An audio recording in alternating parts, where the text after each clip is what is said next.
catch fish. Fishing was only for those who live around lakes and rivers. But we can agree that in every household, you will find ducklings, you will find chickens, you will find goats, you will find cows, and even to date in our homes. It is you are likely to find those things. Is there a home where you can't find a chicken? So that means when you talk about main economic activity of a given community, think of the activity that was virtually done by every household in that community. And for the Luo, it was livestock keeping. Come to the Akamba also brings confusion, because we believe that in the long distance trade, among the active participants in Kenya were the Akamba people.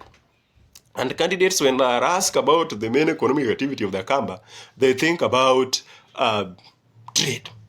So you want to tell me that everyone was practicing trade? So Mama Mutola has gone to the market and has bought some tomatoes and is now inviting his siblings. Oh, come buy tomato. Oh, my kids, come buy tomato. Not everyone practiced trade in the Kambaland. But Akamba were naturally conditioned by the environment to adopt livestock keeping. While we all know that the Bantu speakers practiced crop farming as their main economic activity. Virtually all the Bantus practiced crop farming as their main economic activity. But for the Akamba, it was different. Kambaland is extremely dry. Travel through a Kambaland, you will barely see anything green, except for these parts of Machakos areas around Yatta Plateau. But move deep into Makueni, those sides are extremely dry. And therefore, that environment could not support crop growing. They had to adopt livestock keeping for them to survive, so they became pastoralists. Trade was just a way of supplementing their livelihood. All of the Nilotes and the Kushites were livestock keepers. Let me cut the long story short. At this moment, I think I've exhausted number 18 in this podcast. And for the candidates who had an opportunity to watch this, feel free. You can get this video in my YouTube channel. Go to YouTube channel, search Galacha, Kosovo Galacha 254.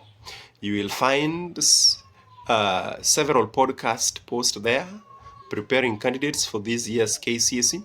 You can also do the same in my TikTok account, search Kosovo 254. You will find this podcast there, as well as my Facebook page, Currents. It is basically educational page there. And you'll find I've posted a lot of educational materials. That is what I do in these social media platforms. Majorly I post and help preparing the sons and daughters of this great nation, because you are the future generation. And knowledge is power, like Nelson Mandela puts it. The only tool necessary in the third world country to fight poverty is education. Do not believe there is this fallacy, this myth and misconception that people can succeed without education. Do not use just a single case of some people who got lucky in life without education and became so successful, and they are, showing how much money they have and all that. Well, you can only count for me a few of those people who have excelled in this life minus education. But I can tell you can go to your village and count 100 people doing quite well because of education. So at this point, and in this country, there is nothing that we can still equate with education. So let us not buy to this fallacy that is being spread by some cocoon, a group of people who have lost direction in life, and they are therefore poisoning the minds of young people. Education will take you places. So believe in education. Of course, we were born with different luck. And like Waswahili say, bahati ya mwenzie usilale mlango wazi. Thank you very much for tuning in. I'm very grateful. In the afternoon, I'll be taking you through paper 2, and we shall be looking at world wars. something that happened a long time ago, right from 1914 moving to 1918, World War I, a camp of the Allies versus the Central Powers, and in the post-war period, factors hitting, tension brewing, things like the violation of the Versailles Treaty, the appeasement policy adopted by France and Britain in dealing with the much aggressive Adolf Hitler of Germany because they did not have enough courage to handle Hitler, like what is happening right now. The world is treating aggressors like Putin, Vladimir. These are the things that are brewing tension.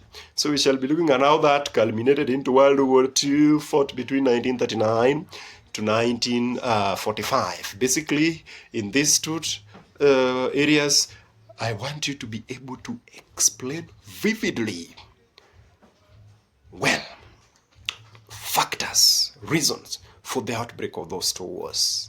And then under international relations, we shall connect with Cold War, hostility erupting after the end of World War II between the two leading superpowers, the USSR, that is the Union of Soviet Socialist Republic, or simply cut the long story short, the Soviet Union and the United States of America and allies. So that is what we shall be doing in the afternoon. Nevertheless, I'm grateful for having this opportunity to be with you people. I wish you success in advance, and may you pass with flying colors. May God bless you. Thank you.